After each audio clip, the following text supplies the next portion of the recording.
नमस्कार दोस्तों, मैं विक्रम सिंह एक बार फिर आपके सामने हाजिर हूँ अपनी वीडियो लेकर। दोस्तों, अब जो मेरा टॉपिक है वो है, यहाँ से स्टार्ट होता है आपका साइकोलॉजी। और साइकोलॉजी का सबसे पहले स्टार्टिंग करेंगे हम, और बिल्कुल जीरो से लेकर चलेंगे कि साइकोलॉजी का कहाँ से ओरिजिन हुआ और साइकोलॉजी को किन किन विद्वानों ने क्या क्या कहा, इसके बारे में डिस्कस करेंगे।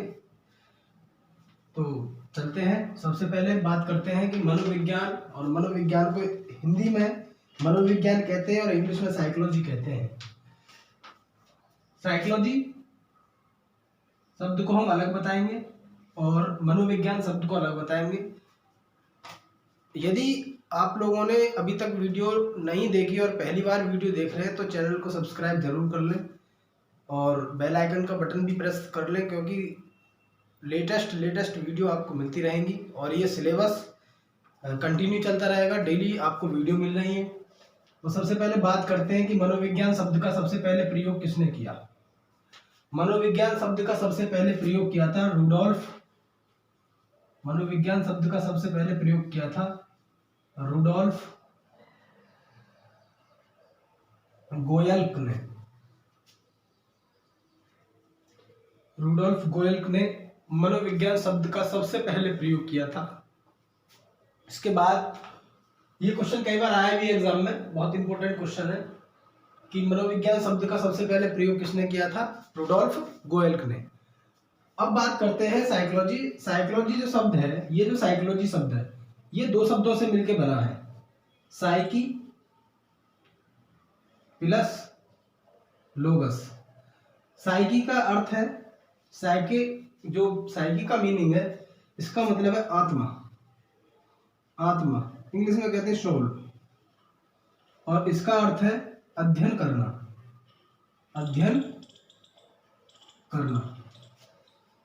इंग्लिश में कहते हैं टू स्टडी। यानी कि हम ये कह सकते हैं कि साइकोलॉजी जो शब्द है वो दो शब्दों से मिलकर बना है, साइकी प्लस लोगस। और साइकी का अर्थ है सोल और लोगस का अर्थ है अध्ययन यानी कि स्टडी। तो हम इन दोनों शब्दों के आधार पर हम ये कह सकते हैं, इन दोनों शब्दों के आधार पर इसकी जो परिभाषा बनेगी, डेफिनेशन जो बनेगी कि मनोविज्ञान आत्मा का विज्ञान है। मनोविज्ञान आत्मा का विज्ञान है। ये सबसे पहली डेफिनेशन बनी और लोगों ने इसको स्वीकार भी किया। लेकिन सबसे पहले ये जो डेफिनेशन दी थी ये 16वीं शताब्दी में दी थी, 16th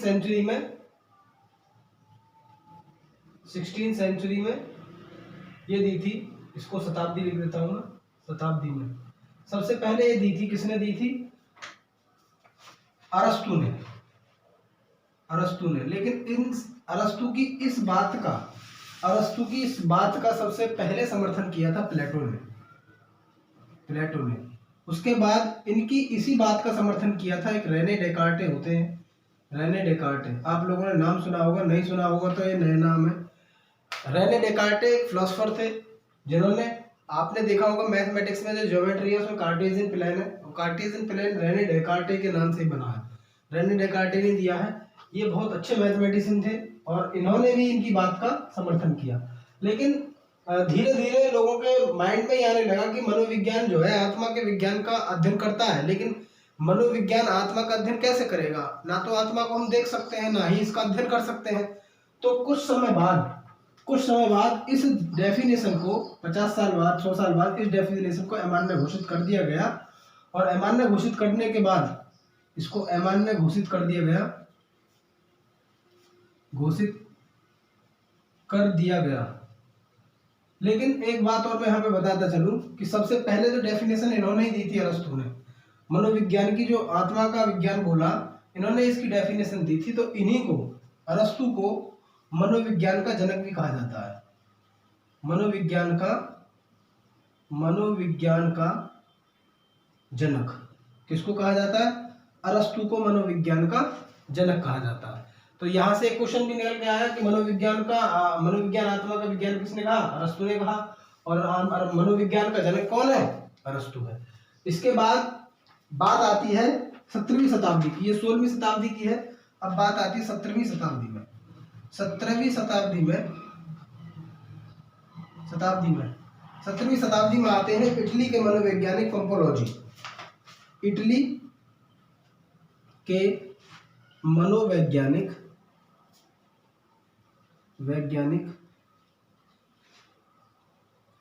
पंपोलोजी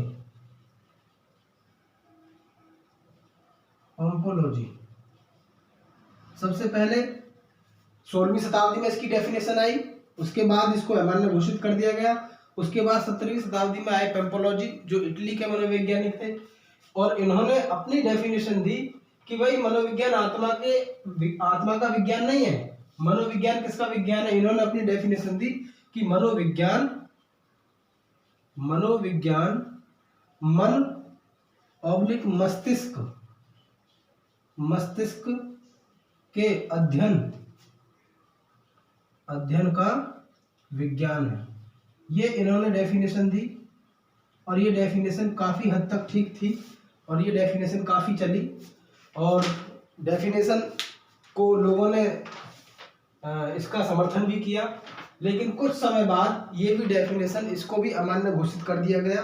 और इनकी इस बात का जो समर्थन करने वाले लोग थे वो थे, इनकी बात का जो समर्थन करते थे वो थे बर्क ने इनकी बात का समर्थन किया कि हाँ, मनोविज्ञान मन और मस्तिष्क का विज्ञान है।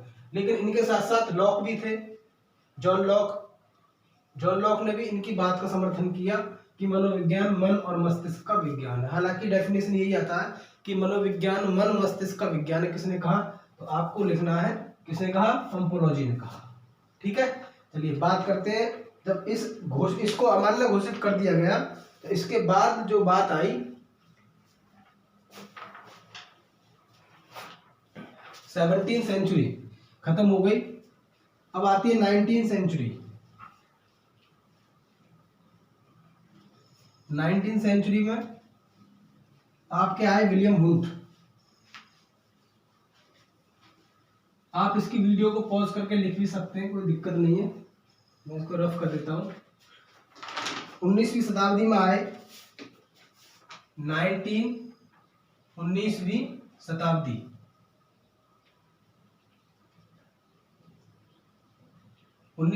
में आए विलियम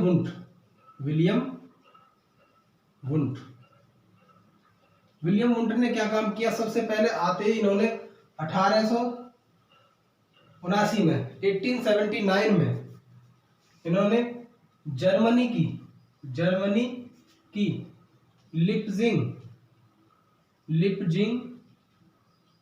यूनिवर्सिटी में एक मनोवैज्ञानिक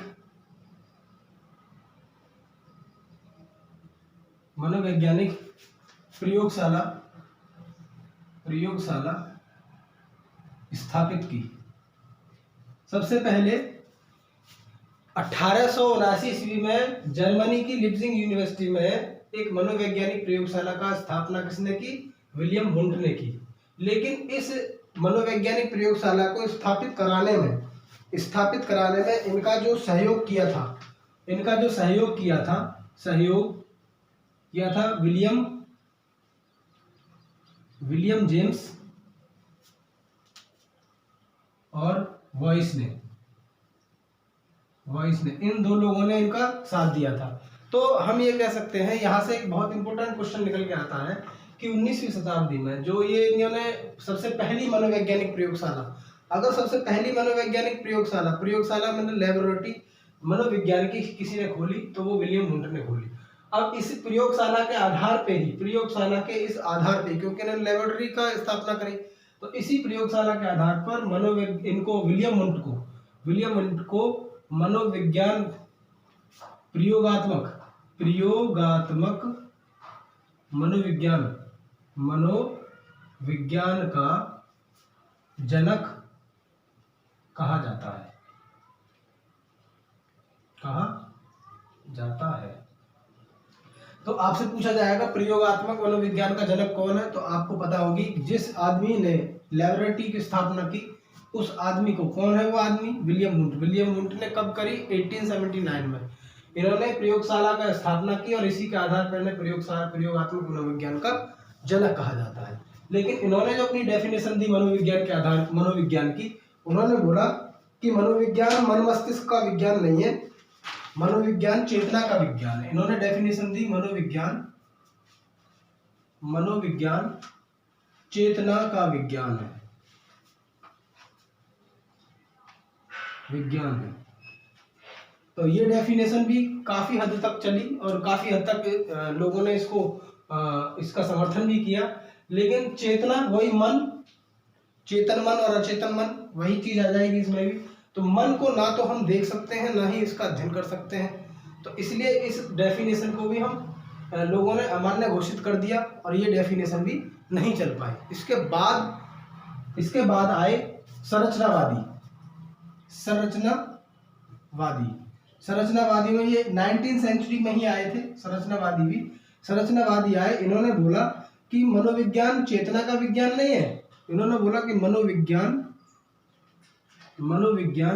चेतन एवं अर्धचेतन मन का विज्ञान है। इन्होंने चेतना को दो भागों में डिवाइड कर दिया कि संरचनावादियों ने इन्होंने बोला कि मनोविज्ञान चेतन और अर्धचेतन मन का विज्ञान। ठीक है, तो हम ये कह सकते हैं कि ये डेफिनेशन भी जब अमान्य घोषित कर दी गई तो ये डेफिनेशन भी चेतन मन और अचेतन मन वाली डेफिनेशन को भी कुछ समय बाद इसको जो है अमान्य घोषित कर दिया गया। ये पूरी तरीके से मनोविज्ञान को परिभाषित नहीं कर पा रही थी, इसलिए इसको नकार दिया गया, लोगों ने नकार दिया। लेकिन इसके बाद 20वीं शताब्दी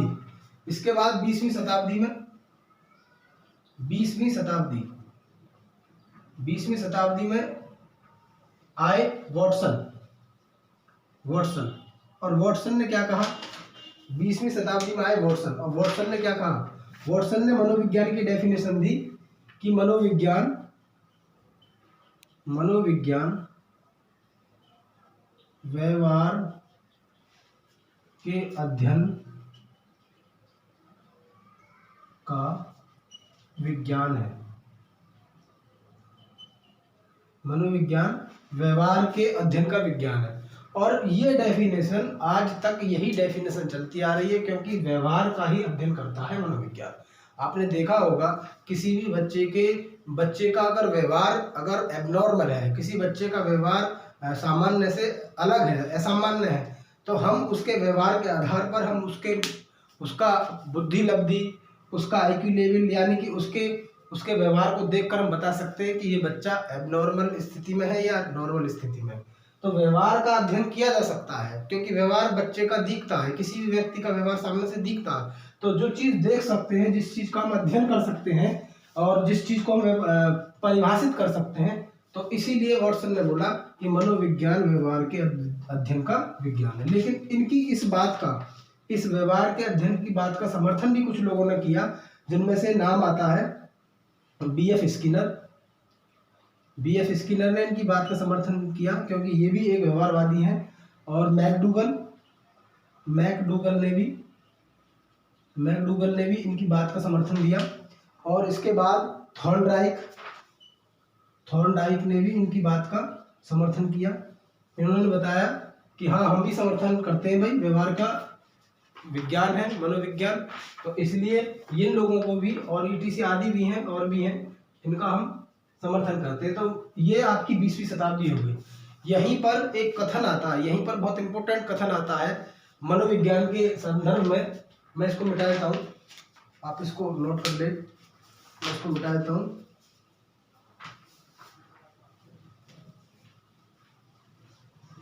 ये बहुत इंपॉर्टेंट पॉइंट थे जो मैंने आपको बताए हैं। यहाँ से कई क्वेश्चन निकल के आते हैं और यहाँ से आप अलग अलग तरीके के क्वेश्चन, मैं हालांकि कराऊंगा अभी क्वेश्चनों को।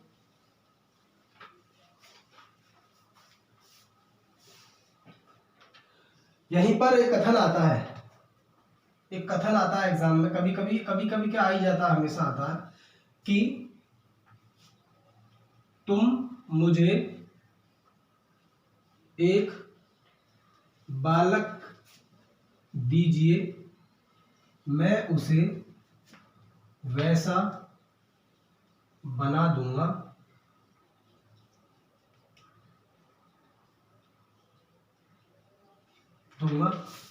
जैसा कि आप चाहते हैं। ये कथन है और ये कथन आता है, ये किसने कहा है?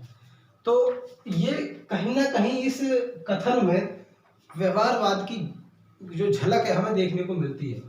क्यों मिलती है? क्योंकि हमें पता है कि किसी भी बच्चे को अगर बदला जा सकता है, किसी भी बच्चे के को अगर चेंज किया जा सकता है, तो हम उसके व्यवहार का अध्ययन करके, उसके व्यवहार को देखकर हम उसके व्यवहार में परिवर्तन ला सकते हैं। यानी कि मनोविज्ञान के थ्रू हम उसके व्यवहार को परिवर्तित कर सकते हैं। तो ये जो डेफिनेशन, ये जो कथन है, ये वॉटसन का कथन है। ये किसने कहा?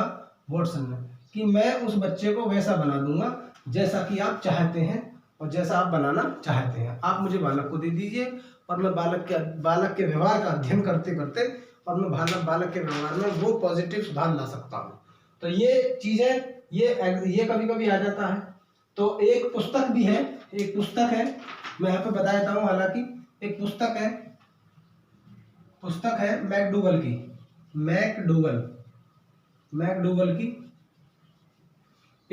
की पुस्तक है, आउटलाइन ऑफ साइकोलॉजी। ये बहुत आती है, एग्जाम में पूछ ली जाती है कि आउटलाइन ऑफ द साइकोलॉजी किसकी पुस्तक है। तो ये पुस्तक मैकडूगल की है और इस पुस्तक में बस है क्या, ये चेतन मन और अचेतन मन पर आधारित है। चेतन मन और अचेतन मन पर आधारित पुस्तक है, चेतन मन और अचेतन मन पर। क्योंकि इस पुस्तक में जब आप इस पुस्तक में पढ़ेंगे तो इसमें लिखा हुआ है पेज नंबर 16 पर, पेज नंबर 16 पर, इसमें चेतना जो है, चेतना शब्द की भरसक निंदा की गई है। तो ये क्वेश्चन एक बार आया भी है कि चेतना शब्द की निंदा किस पुस्तक में की गई है। तो कौन सी पुस्तक है वो? Outline of the psychology. किसकी पुस्तक है? मैकडूगल की। और ये आ भी जाती है, एग्जाम में आ जाती है कि आउटलाइन ऑफ साइकोलॉजी किसकी पुस्तक है? मैकडूगल की पुस्तक है। तो ये ध्यान रखना है। ये आज का टॉपिक था मेरा, और इस आज के टॉपिक में मैंने आपको स्टार्टिंग से लेकर इसके मनोविज्ञान साइकोलॉजी के ओरिजिन से लेकर इसकी जो डेफिनेशंस हैं, इसके जो कहाँ से चला और कहाँ तक व्यवहारवाद तक कैसे कैसे पहुंचा, मैंने इस चीज़ को डिफाइन किया है। तो आप लोग इस वीडियो को ज़्यादा से ज़्यादा शेयर करें, लोगों में बताएं लोगों को कि भाई साइकोलॉजी एक चैनल है रैपिडो क्लासेस, जिस पर साइकोलॉजी बिल्कुल जीरो से पढ़ाई जा रही है। आप डेली वीडियो को देखें और इसको शेयर करें। थैंक यू, जय हिंद।